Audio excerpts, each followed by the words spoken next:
The journey back to Coalition space took 3 days, just as Subin had promised. For Velnith and her crew, those 3 days changed everything they thought they knew about the galaxy. On the first day, Dr. Haywan finished treating the injured crew members. Quelm's damaged breathing apparatus was completely repaired. Better than repaired. Enhanced. Prith's fractured carapace was healed so well that even she couldn't tell where the injury had been. 3 crew members who had been exposed to the star's radiation were treated with something Haywan called gene therapy. Their damaged cells were repaired at the molecular level. This is beyond anything Coalition medicine can do, Velnith said, watching Haywan work. We learned a lot from viruses, Haywan explained. She was examining a Delphite crew member, checking his water chemistry. On Earth, viruses killed millions of our people over the centuries, so we studied them, learned how they worked. Then we turned their own tricks against them. Now we can reprogram cells, fix genetic damage, even cure most cancers. Cancers, cell mutation diseases. You don't have those in the Coalition? We do, Velnith said. But there's no cure. We can only manage the symptoms. Haywan looked up from her work. Oh, well, we cured those about 40 years ago. I can share the research with your medical community if you'd like. Velnith felt something break inside her. How many Coalition citizens die from cellular mutation diseases each year? I don't know, maybe 10 million across all species? We could save them all, Velnith said quietly. And you've had this cure for 40 years. Why didn't you tell us? Haywan's expression grew sad. We're telling you now. But Velnith, we had to be sure. Earth has been invaded before, not by aliens, by our own kind. Humans have spent thousands of years conquering each other. We had to make sure the Coalition wasn't just another empire looking for new territory. And now you're sure? Now we're sure, Haywan said. You're good people. Peaceful people.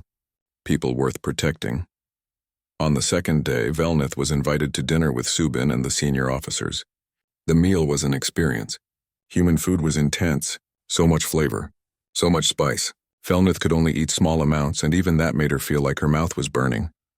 Sorry, Taejun said with a grin. He was young for a chief engineer, barely 30 Earth years. We forget that other species have milder taste preferences. Humans evolved eating things that were trying to poison us. Our tolerance for capsaicin and other compounds is pretty high. Capsaicin? Velnith asked, carefully sipping water. The chemical that makes peppers spicy. On Earth, plants developed it as a defense mechanism, to stop animals from eating them. Humans ate them anyway. We liked the pain. You liked the pain, Velnith repeated. Well, Jiwoo said, laughing. When your entire planet is trying to kill you, you learn to enjoy the small agonies. They remind you that you're still alive. The conversation shifted to Earth. The humans talked about their homeworld with a mix of love and exasperation. They spoke of storms that could level cities. Earthquakes that reshaped continents, volcanoes that blocked out the sun, animals that hunted humans for food, diseases that killed millions. It sounds horrible, Quelm said through his translator. His people came from a water world with gentle currents and abundant food. It was, Woojin agreed. He was quiet compared to the others, but when he spoke, people listened. But it made us strong. Earth didn't want us to survive. We survived anyway. Earth didn't want us to thrive. We thrived anyway. Eventually, we stopped seeing the planet as an enemy. We saw it as a teacher. A harsh teacher, but a fair one. And what did it teach you? Velnith asked. That everything can be overcome, Woojin said simply. Everything can be solved. Everything can be beaten. You just need the will to keep fighting and the intelligence to adapt. On the third day, Subin called Velnith to the observation deck. The room had a large window showing the stars. Daewon was already there, along with someone Velnith hadn't met. A woman in a different uniform. Not military. Something else. Captain Velnith, this is Dr. Myung-hee Park, Subin said. She's a xenoanthropologist. She studies alien cultures, Myung-hee smiled. She had kind eyes and gray hair. I've been studying Coalition species for 5 years. I wanted to meet you properly before we arrived. Why? Velnith asked. Because you're going to be at the center of a very important moment, Myung-hee said. When we reach Coalition space, when you give your report, the entire galaxy is going to change. I wanted you to understand what's going to happen.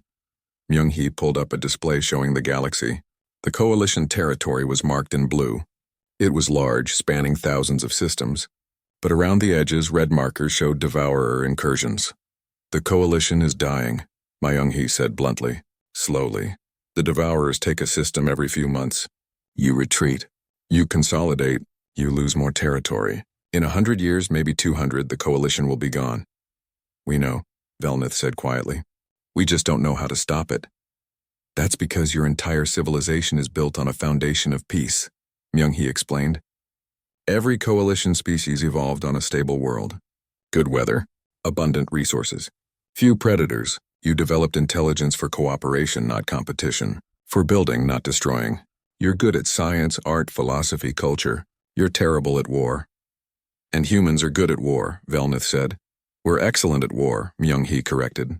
Earth had 50 major human civilizations across its history. Do you know how many survive today? 1. Humans are really good at destroying each other. We spent 10,000 years perfecting it. We only stopped fighting each other when we finally unified. And even then, we kept the weapons. Kept the knowledge. Because we knew deep down that the universe was probably as dangerous as Earth was. You were preparing, Velnith said, even before you found us. Yes. And when we found the coalition and we found the devourers, we understood our purpose. The galaxy needs the coalition. You represent everything good about civilization, art, science, peace, beauty, but the galaxy also needs humans, because someone has to be willing to do the ugly things, the violent things, the things that peaceful species can't do. Subin stepped forward. When we get to coalition space, you're going to give a report to your government. You're going to tell them everything you saw, how we destroyed 12 devourer ships in 23 minutes, how our technology is decades beyond yours, how we've been hiding our capabilities. They'll be afraid of you, Velnith said. Yes, Subin agreed. They should be. We're terrifying. We come from a world that would kill most of them in hours. We've built weapons that can destroy planets. We've created artificial intelligence that can outthink biological minds. We're everything they're not, so why should they trust you? Because, Day One said, speaking for the first time, we came when you called. You sent a distress signal. We could have ignored it. We could have let you die, but we didn't. We traveled 8 light years in 4 days to save 47 people we'd never met. Because that's what humans do. We protect, Myung-hee nodded. Every human culture has the same story. The strong protect the weak. The warrior defends the village. The hero saves the innocent. It's built into our psychology, into our mythology, into our very souls. We're predators, yes, but we're also guardians. Velnith looked out at the stars. What happens next? Next, Subin said, we're going to offer the coalition a deal. We'll handle the military side. We'll fight the devourers. We'll protect your borders. We'll be the shield between you and everything that wants to hurt you. In exchange, you keep doing what you're good at. Keep building your civilization. Keep creating art and science and culture. Keep being the light in the darkness. And if we refuse? Velnith asked. Then we leave, Subin said simply. We'll go back to Earth. We'll watch from a distance as the devourers slowly consume the coalition. And in 100 years, we'll be the only advanced civilization left in the galaxy. But it won't feel like a victory. Because we'll know we could have saved you. Velnith was quiet for a long time. Finally, she asked, how many ships does Earth have? Really? Subin and Daewon exchanged looks. 37 like the Hammer of Dawn, Subin said. Plus 400 smaller patrol vessels. Plus 6,000 fighter craft. Plus 2 million Marines. Plus orbital defense platforms around Earth and our colonies. Plus weapons we haven't told anyone about yet. You built an armada, Velnith breathed. We built a defense force, Daewon corrected, because we knew the devourers were coming. And we knew the coalition couldn't stop them alone. So we prepared. We've been preparing for 5 years since the moment we detected both of you. We're not conquerors, Myung-hee added. We don't want your territory. We don't want your resources. We want allies, friends, a civilization worth protecting, and we're willing to bleed for that. Why? Velnith asked. Why would you risk your lives for us? Subin smiled. It was a warm smile this time, not the cold predator's smile from before. Because Earth spent thousands of years being divided, humans fighting humans. It was horrible, wasteful, stupid. When we finally unified, we swore we'd never go back to that. We swore we'd find other civilizations and protect them, so they wouldn't have to suffer like we did. You represent hope, Captain. Hope that intelligence can lead to peace instead of war. We won't let that hope die. No survivors. No intelligence leaks. Hunt them all down. And the Hammer of Dawn began to hunt. The remaining Devourer ships scattered like insects. They had finally realized they were in danger. Their programming had finally understood that they were the prey, not the hunters. They're running, Velnith whispered. I have never seen Devourers retreat. They learn, Day One said. That's what makes them dangerous. But it also means they can feel fear, in their own way. Subin touched her communication panel. Flight deck, this is the commander. Launch all fighters. I want those Devourers caught before they can jump away. Aye, Commander, a new voice responded. Female, young, eager? This is Captain Jiwoo. Strike wings launching now. Velnith watched the screens as dozens of small craft erupted from the Hammer of Dawn's belly. They were sleek and fast, moving with a grace that seemed impossible for machines. How many fighters? She asked. 48, Wujin replied. 4 wings of 12. Each one carries more firepower than your research vessel. The fighters accelerated. Velnith checked the speed readings and felt dizzy. They were pulling velocities that should have crushed their pilots. The G-forces, she said. Those accelerations would kill any coalition pilot. Human pilots train in higher gravity, Day One explained. Earth is 1.2 G. Most coalition worlds are 0.8 to 0.9. Our pilots can handle forces that would turn your people into paste. On the screen, Jiwoo's voice came through clearly despite the incredible speeds. Strike leader to all wings. Split targets. Fire at will. Don't let any escape. The fighters broke into smaller groups. They moved like they were dancing, each one knowing exactly where the others would be. Perfect coordination. No wasted movement. A Devourer ship tried to turn and fight. It launched its own attack drones. Small automated weapons designed to overwhelm enemy fighters with numbers. Hundreds of them poured from the ship. The human fighters didn't even slow down. Their weapon systems activated and the drones started exploding. Not one by one. Dozens at a time. The fighters' targeting computers tracked everything and their weapons never missed. How? Velnith asked. How can they process so much data so quickly? Each fighter has an AI co-pilot, Wujin explained without looking away from his screens. Artificial intelligence working with the human pilot. The AI handles calculations and targeting. The human provides intuition and tactics. Together, they're unbeatable. One of the Devourer ships tried a desperate maneuver. It launched itself toward the Hammer of Dawn at maximum speed, preparing to ram. It was a suicide attack hoping to take the human ship with it. Taejun, shields to maximum front, Subin ordered. Already done, Commander, Taejun replied from engineering. And I'm adjusting power flow for maximum deceleration burn, Subin finished. I know, do it. The Hammer of Dawn suddenly reversed thrust. The entire ship shook as its engines fought against its momentum. But it worked. The ship slowed just enough that the Devourer's trajectory changed. It passed harmlessly in front of the human vessel. Main gun point-blank shot, Subin said. The beam fired at almost touching distance. The Devourer ship disintegrated instantly. 7 remaining, Wujin reported. 6 are still running. 1 is... It's targeting the Twilight Seeker. Velnith's blood froze. My ship. My crew members are still there doing salvage work. How many? Subin demanded. 4. 4 of my people. Velnith gripped the railing harder. Commander, please, Taejun, can we intercept? Subin asked. Negative. We're too far and still decelerating. The Devourer will reach the Twilight Seeker in 3 minutes. Subin's jaw tightened. Fighter wings, break off pursuit. Protect the research vessel. We won't make it in time, Jiwoo's voice crackled.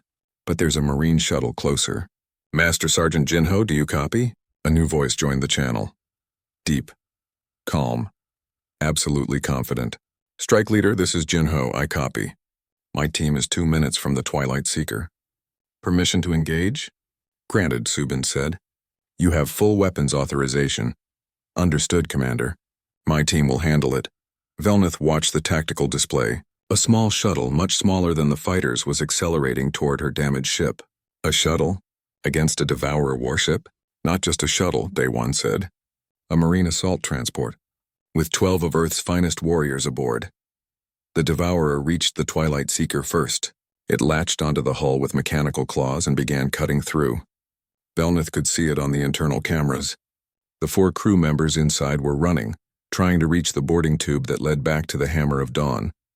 Then the Marine shuttle arrived. It didn't try to dock gently. It rammed into the Devourer ship, using its own hull as a weapon. Metal screamed. The impact would have destroyed most Coalition vessels. The shuttle's side opened and 12 figures emerged.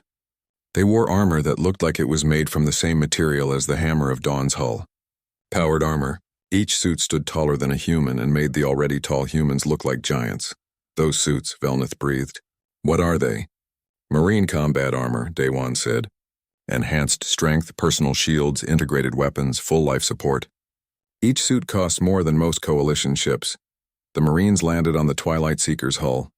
The Devourer ship had noticed them and was deploying its combat robots. The robots were 3 meters tall, built for fighting in space, armed with plasma cutters and projectile weapons. 200 of them poured from the Devourer ship. 200 against 12, Velnith said. They need help. Watch, Daewon said. Jinho's voice came through clearly. Contact. 200 robots, Class 3 combat models. Standard formation. This'll be quick. Team weapons free, the Marines opened fire. Their weapons were unlike anything Velnith had seen. Magnetic acceleration, firing metal slugs at hypersonic speeds. The robots didn't stand a chance. The Marine weapons punched through their armor like it was paper, but the robots were adapting. They began grouping together, covering each other. They focused their fire on single Marines, trying to overwhelm their shields. It didn't work. The Marines moved like they could read the future. They dodged incoming fire with casual ease. When a robot got close, they used their armored fists. Each punch crushed metal. Each kick sent robots flying into space. 6 minutes, Jinho reported. His breathing wasn't even elevated. Resistance eliminated, securing the area. Velnith stared at the screen. The hull of her ship was covered in destroyed robots, all 200 of them, and 12 Marines stood untouched among the wreckage. Impossible, she whispered. Earth had 10,000 years of warfare, Daewon said quietly. 10,000 years of learning to fight, learning to kill. We got very, very good at it. The crew? Velnith asked. Safe, Jinho reported. 4 Coalition personnel secured. Minor injuries only. We're escorting them back to the Hammer of Dawn now. Subin nodded. Well done, Master Sergeant. Fighter wings. Resume pursuit of remaining Devourers. I want them all destroyed. Commander, Wujin said. One of the Devourers is charging its jump drive. It's trying to escape to hyperspace. Distance? 4 million kilometers. Can we catch it? Not with main weapons, Wujin said. It'll jump in 30 seconds. Subin looked at her display. Her fingers moved across the controls, calculating. Jiwoo, can your wing catch it? Negative, Commander. We're too far. Taejun, what about a missile? Standard missiles can't catch it in time, Taejun replied. But I can overcharge a heavy torpedo. Give it enough speed, but it'll burn out after one shot. Do it. Fire immediately. Torpedo away. On the screen, a single missile streaked from the Hammer of Dawn. It was moving faster than anything else Velnith had seen. Faster than the fighters. Faster than the Devourer could react. The Devourer ship jumped to hyperspace just as the torpedo reached it. For a moment, Velnith thought it had escaped. Then the hyperspace window collapsed. The Devourer ship was torn in half, caught between normal space and hyperspace. Both halves exploded. Target destroyed, Wujin reported. 5 remaining Devourers, all attempting to flee. Pursue, Subin ordered. No survivors. It took another 10 minutes. The human fighters hunted down each remaining Devourer ship. They were methodical, efficient, merciless. By the time it was over, all 12 Devourer ships were gone. All targets destroyed, Jiwoo reported. No human casualties. Minor damage to Fighter 6, but nothing serious. Good work, everyone, Subin said. All fighters return to base. Marines escort our Coalition guests back home. Velnith slowly released her grip on the railing. Her hands were shaking. All 4 of them. How long? She asked. Subin looked at her. How long what? How long did that battle last? Subin checked her chronometer. 23 minutes. From first contact to last kill. Why? Because, Velnith said, her voice barely a whisper. The Coalition lost 600 ships fighting 12 Devourer vessels at the Battle of Kepler Station. It took 3 days and we still lost. You destroyed them in 23 minutes with 1 ship. Subin stood and walked over to Velnith. She put a hand on the Centaurian's shoulder. The gesture was gentle, but Velnith could feel the strength behind it. The power. Captain, The Coalition has been fighting a defensive war, trying to survive, trying to preserve life. Those are noble goals. But when you face an enemy that only understands destruction, you have to speak their language. And what language is TOE? Velnith sat in Commander Subin's ready room, trying to process everything. The room was simple and functional. A desk, chairs, a large window showing the stars. But even here, the details were wrong. The chairs were built for heavier gravity. The window material was something she didn't recognize. Everything about this ship spoke of technology the Coalition didn't have. Subin poured a clear liquid into 2 glasses. Water, she said, offering one to Velnith. From Earth, I promise it won't hurt you. We tested it on Coalition biology. Velnith took the glass with her upper right hand. The water was cold and clean, better than anything the Twilight Seeker had produced. When did you test our biology? About 3 years ago, Subin said. She sat behind her desk. We've been preparing for this day for a long time. For rescuing a Coalition ship? For revealing ourselves, Subin corrected. Day 1 and 46 other humans are currently stationed throughout Coalition space as liaisons. They're actually intelligence officers, observers, learning your languages, your cultures, your capabilities. Spies, Velnith said. Subin didn't flinch. Yes, spies. Because when Earth first detected Coalition transmissions, we also detected something else. The Devourers, and we realized you were losing a war you didn't even know you were fighting. Velnith set down her glass. The Devourers have taken 3 systems in the past 10 years. The Coalition knows. We simply cannot stop them. Why not? They are machines. Artificial intelligence from a dead civilization. They adapt to every weapon we use. They overwhelm us with numbers. They do not negotiate. They do not retreat. They only consume, Subin nodded slowly. We've studied them. Day 1 and the others sent us a lot of information. We've analyzed every battle the Coalition fought against the Devourers. Do you want to know what we concluded? Tell me. You're fighting them wrong, Subin said. You treat warfare like a game. Rules, honor, proportional response. You warn them before you attack. You avoid civilian targets even though they don't have civilians. You retreat when you take casualties because preserving life is important to you. These are the laws of civilized warfare, Velnith said. Against civilized opponents, Subin agreed. But the Devourers aren't civilized. They're machines programmed to expand and consume. You can't negotiate with them. You can't appeal to their mercy. The only language they understand is force. Overwhelming, brutal, absolute force. Velnith felt cold again. You sound like you are planning something. We are, Subin said. But first, we need to get you and your crew home safely. Your ship is too damaged to repair. We're going to tow it back to Coalition space. It'll take about 3 days at our standard cruising speed. 3 days to travel 8 light years. We're not in a hurry, Subin said with a slight smile. A chime sounded. Subin touched a panel on her desk. Yes? Commander, this is Lieutenant Wu Jin. We have a situation. Subin's expression didn't change, but Velnith saw her body tense. What kind of situation? Long-range sensors picked up multiple contacts. They matched Devourer signatures. 12 ships. They're on an intercept course. Velnith stood up so fast she knocked over her chair. Commander, you must run, immediately. 12 Devourer ships can destroy an entire fleet. Your ship, no matter how advanced, cannot... Captain Velnith, Subin said quietly. Please sit down. You don't understand. I have seen what they can do. Prith's homeworld had orbital defense platforms, military stations, hundreds of ships. The Devourers destroyed everything in 2 days. I understand perfectly, Subin said. She stood and walked to the window. And that's why we're not running. Lieutenant Wu Jin, sound general quarters. All crew to battle stations. Charge all weapons. Power up the main gun. The main gun? Velnith repeated. Subin glanced back at her. We built this ship for one purpose, Captain. To fight things that scare everyone else in the galaxy. The Hammer of Dawn isn't a rescue vessel. It's a warship. And it's about to do what it was made for. Velnith followed Subin to the bridge. The human crew was moving with practiced efficiency. Everyone knew their job. No one panicked. Red lights had been replaced with blue ones. The entire ship hummed with power. Day 1 was already there, standing next to a young man at the tactical station. The young man had sharp eyes and steady hands. Commander on the bridge, he announced. Status Wu Jin, Subin said, settling into her captain's chair.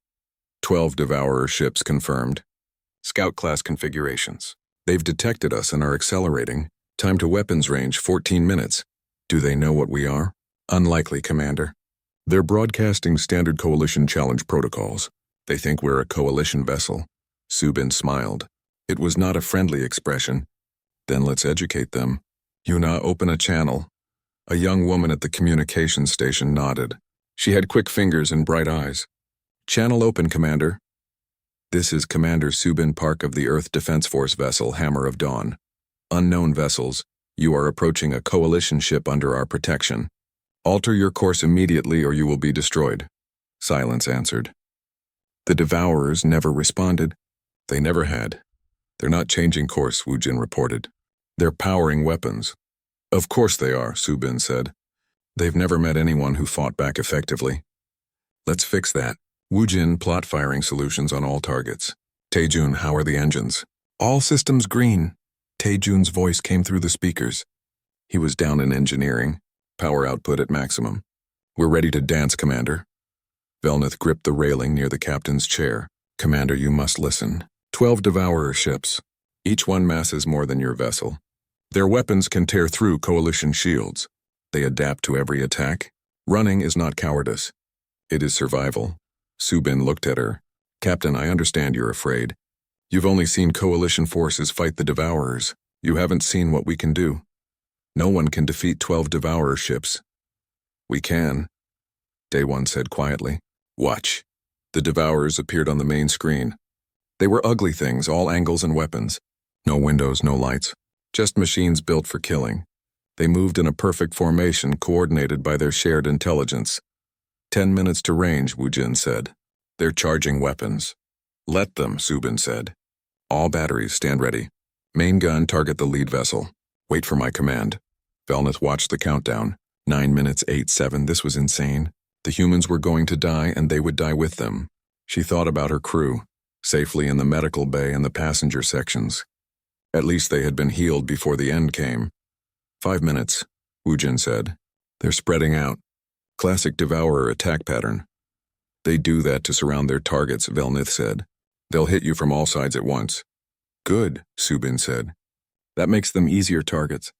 Wujin, split our fire. Assign 3 targets to each weapons group. Main gun takes the leader. Targets assigned, Commander. 3 minutes. Subin leaned forward in her chair. Listen up, everyone. The Coalition has been fighting these machines for years, running from them, dying to them. Today that ends. Today we show the galaxy that Earth doesn't run. We don't surrender. And we sure as hell don't lose to a bunch of robots. All batteries prepare to fire. 1 minute to range. 30 seconds. Velnith closed all 4 of her eyes. She didn't want to see the end. 10 seconds. They're firing!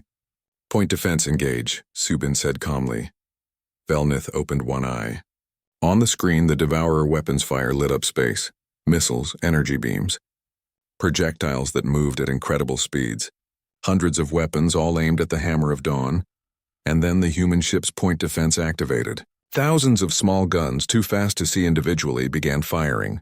The incoming weapons simply vanished. Missiles exploded before reaching the ship. Energy beams scattered against invisible shields. Projectiles turned into dust. Point defense intercepted 99.8% of incoming fire, Wujin reported. Minor shield impacts from the remaining ordnance. No damage. Excellent, Subin said. Now show them how we say hello. All batteries fire. The Hammer of Dawn fired back. The bridge shook, but not from damage. From the recoil of its own weapons. Velnith watched in amazement as beams of pure energy lanced out from the human ship. They were brighter than anything she'd seen. Faster than anything she'd measured. 3 Devourer ships simply ceased to exist. The energy beams punched through their shields like they were nothing, and vaporized the hulls. Just gone, erased from space, direct hits, Wujin said. He sounded pleased. 3 targets destroyed. Remaining 9 are adapting. Reinforcing shields, main gun ready. Another voice called out. Subin's smile grew. Then let's give them something they can't adapt to. Main gun, fire. The entire ship shuddered. A beam of blue-white energy, larger than any of the others, shot from the front of the Hammer of Dawn. It was so bright that Velnith had to shield her eyes. The lead Devourer ship tried to evade. It tried to reinforce its shields. It tried everything its programming allowed. None of it mattered. The main gun hit the Devourer ship dead center and kept going. The ship didn't explode. It didn't break apart. It simply stopped existing, erased by energy so intense it turned matter into light. Target destroyed, Wu Jin reported. 8 remaining. They're attempting to retreat. Don't let them, Subin said. Her voice was ice. The space around the dying star tore open. That was the only way Velnith could describe it. Space itself ripped apart like fabric, and something massive pushed through. The Hammer of Dawn emerged from the impossible wound in reality. The ship was enormous, 3 times the size of the largest coalition military vessel Velnith had ever seen. Its hull was dark, almost black, with lines of blue light running along its surface. Weapons bristled from every angle. Velnith counted at least 40 visible gun ports. There were probably more she couldn't see. By the old stars, Quelm whispered through his water suit. What is that? That's a human warship, Daewon said. There was pride in his voice that he hadn't shown before. The communications crackled to life. A new voice filled the bridge. Female. Crisp. Authoritative. This is Commander Subin Park of the Earth Defense Force vessel Hammer of Dawn. We received your distress call. Prepare for emergency extraction. Medical teams are standing by. Velnith found her voice. Commander Park, this is Captain Velnith of the Twilight Seeker. How did you arrive so quickly? We are 8 light years from Earth. There was a pause. Then Subin spoke again. Captain, we can discuss our propulsion systems later. Right now your ship is dying, and so is your crew. Please transmit a list of all species aboard so our medical team can prepare. Preeth sent the information without being asked. Her compound eyes were fixed on the massive human ship. They traveled 8 light years in less than 4 cycles, she said. That's impossible. The mathematics don't work. Nothing can move that fast. We did the math differently, Daewon said. The Hammer of Dawn moved closer with surprising grace for something so large. Small ships began launching from its belly. They were sleek and fast, darting toward the Twilight Seeker like silver fish. Those are rescue shuttles, Daewon explained. They'll dock with our airlocks and start moving people over. Our airlocks are damaged, Velnith said. Structural integrity is compromised throughout the ship. Another voice came through the communications. Male, younger, with an accent Velnith couldn't place. This is Chief Engineer Tae-Jun Lee. We're aware of your structural damage. We're not using your airlocks. We're bringing our own. Velnith watched on the external cameras as one of the rescue shuttles approached. Instead of trying to dock with their broken airlock, it attached something to the hull. A tube extended from the shuttle, cutting through the Twilight Seeker's outer wall like it was paper. But no air escaped. The tube sealed itself as it cut. Hard-seal boarding tubes, Daewon said. We use them for hostile boarding actions, or emergency rescues. You cut through our hull, Velnith said faintly. We'll fix it later, Tae-Jun's voice said cheerfully. Right now we're getting your people out, starting with the injured and those in sections with failing life support. The first crew members began moving through the tubes. Velnith watched on her internal monitors as her people entered the human rescue shuttles. The shuttles were clean, bright, and warm. So very warm. The crew members looked stunned. Captain Velnith, Subin's voice said, we're bringing you over last per tradition. But we'd like Liaison Officer Kim to come over now. We need to debrief him on your situation. Daewon looked at Velnith. Will you be okay? Go, Velnith said. I will stay with my ship until everyone is safe. Daewon nodded and headed toward the nearest boarding tube. Velnith watched him go, this human from the Class 12 Deathworld who had somehow saved them all. 2 cycles later, Velnith was the last one aboard the Twilight Seeker. The ship was empty and cold and dying. She touched the wall one final time, then entered the boarding tube. The inside of the Hammer of Dawn was overwhelming. Everything was big, built for humans with their unusual height and strength. The gravity was heavier too. Velnith felt it pulling at her, making each step harder. But the human crew members moved easily, as if this crushing weight was normal. Because for them it was. A human in a white uniform met her at the airlock, female with kind eyes and quick hands. Captain Velnith, I'm Dr. Haewon Choi, Chief Medical Officer. Let me scan you quickly. Before Velnith could respond, Haewon passed a small device over her body. It beeped and flashed. You're dehydrated and your core temperature is too low. Also, you have a fracture in your upper left arm. When did that happen? 3 days ago, Velnith said. I fell when the ship shook. It was not serious. It's serious now, Haewon said. Come with me. We'll fix that right up. But my crew is being taken care of, HFY said firmly. She had the voice of someone used to being obeyed.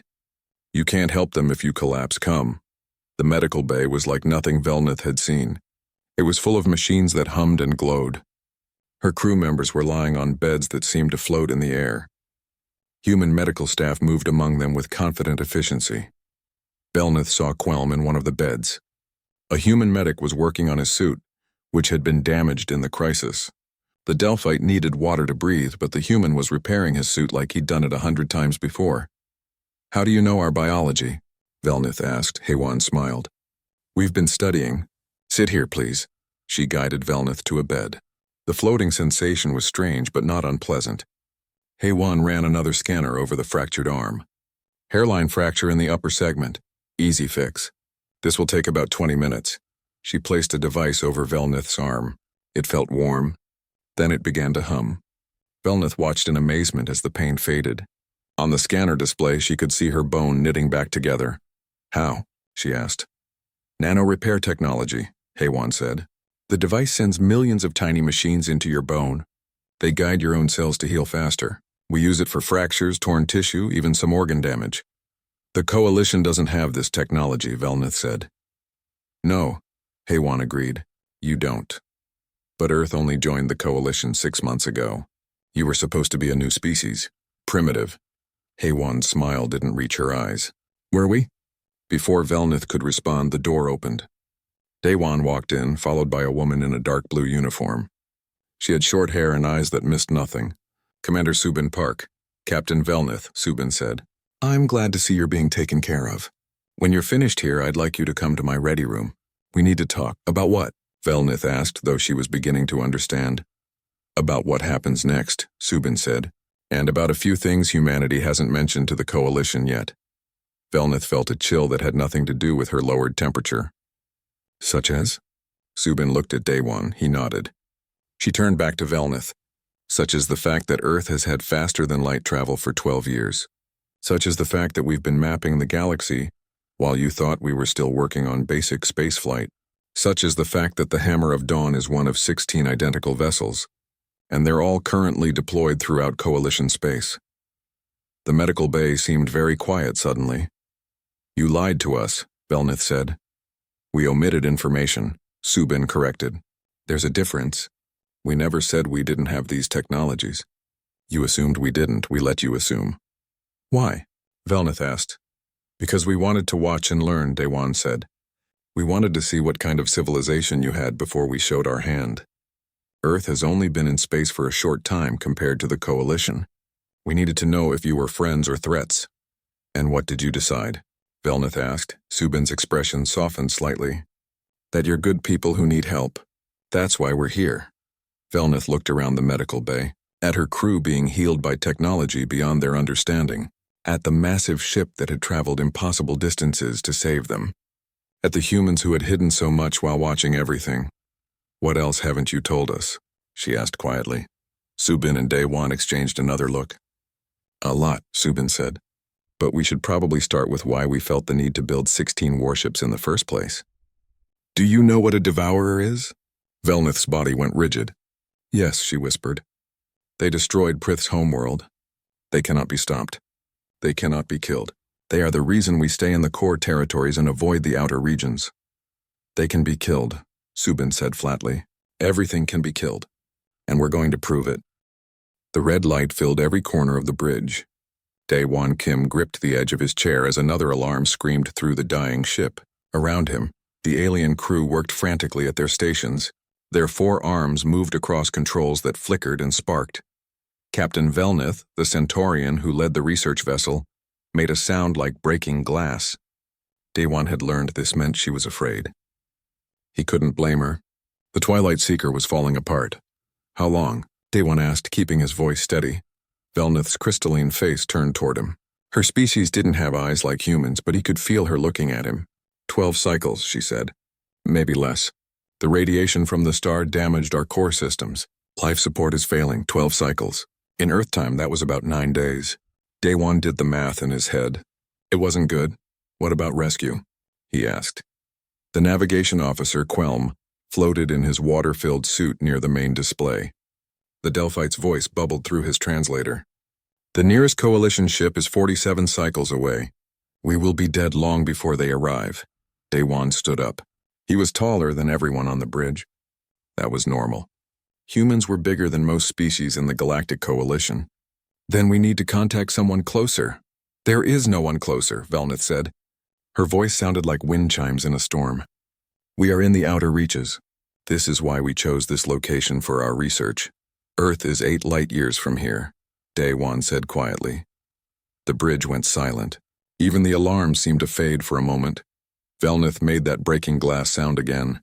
Human Daewon, your planet only joined the Coalition 6 months ago. You do not have faster than light travel. You told us this during the membership process. We don't. Daewon lied. He had gotten good at lying over the past 6 months. But we might be able to send a message. Maybe they can try something. Try what? Quelm asked. Even if they received the message instantly, they could not reach us in time. No species can travel 8 light years in 12 cycles. It is impossible. Daewon walked to the communication station. The officer there, a small insect-like being named Prith, looked up at him with her compound eyes. Can you send a message to Earth? All channels, maximum power? Prith's antennae twitched. Yes, but human Daewon, I do not understand. What purpose would this serve? Just trust me, Daewon said. Please. Velnith watched him for a long moment. Then she made a sound like crystal bells. Do it, we have nothing to lose. If the human wishes to send a final message to his homeworld, let him. Prith's 6 fingers danced across her controls. Channel open. What should I transmit? Daewon took a deep breath. This is Liaison Officer Daewon Kim, human representative aboard Galactic Coalition research vessel Twilight Seeker. We are stranded at coordinates. He read off the numbers from the display. Crew of 47. Multiple species. Life support failing. 12 cycles maximum survival time. Requesting immediate assistance. Repeat, immediate assistance required. Message sent, Prith said. It will reach Earth in 8 years at light speed. It'll get there faster than that, Daewon said softly. Velnith approached him. She moved with a grace that still amazed him. Even after 6 months of working together. Human Daewon, I have read your planet's file. Earth is classified as a Class 12 death world. The highest rating in Coalition records. I know, Daewon said. Your planet has gravity 20% higher than Centaur Prime. Your atmosphere has poisonous oxygen levels that would kill most species. Your weather systems are violent beyond measure. Your oceans contain creatures that could destroy starships. Velnith paused. And yet you seem calm while we face death, Daewon smiled. It was not a happy smile. On Earth we have a saying, it's not over until it's over. A curious phrase, Velnith said, but I appreciate the sentiment. Come, let us not spend our final days in despair. I would like to show you our research data. Perhaps some of our work will survive even if we do not. The next few cycles were hard. The ship grew colder as life support systems failed one by one. The crew began preparing for death in their own ways. The Centaurians sang songs that sounded like crystal music. The Delphites floated in meditation. The insect beings wrote letters to their hives. Daewon helped where he could. He was stronger than most of them, so he moved equipment and sealed damaged sections. His body handled the cold better. His lungs worked fine even as the oxygen levels dropped. The other crew members noticed. Your species is very durable, Velnith said one day. They were in the observation deck watching the dying star pulse with angry red light.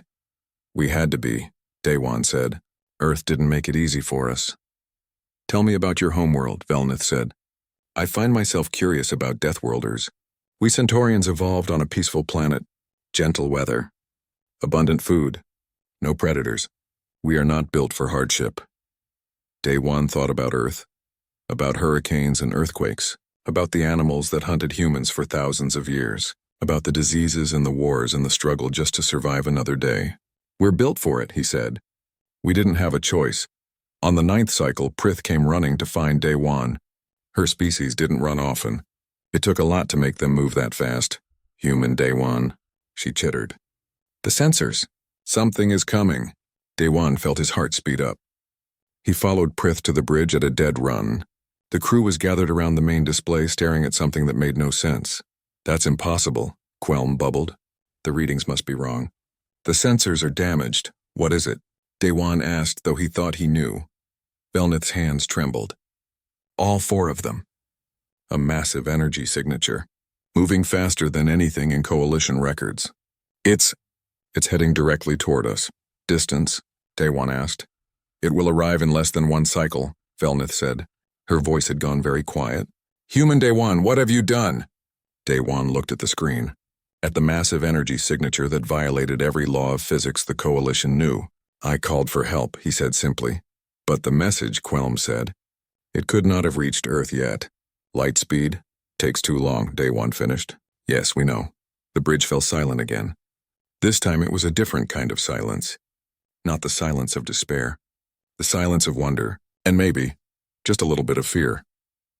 How long has your species had faster-than-light communication? Velnith asked slowly. A while, Dewan said.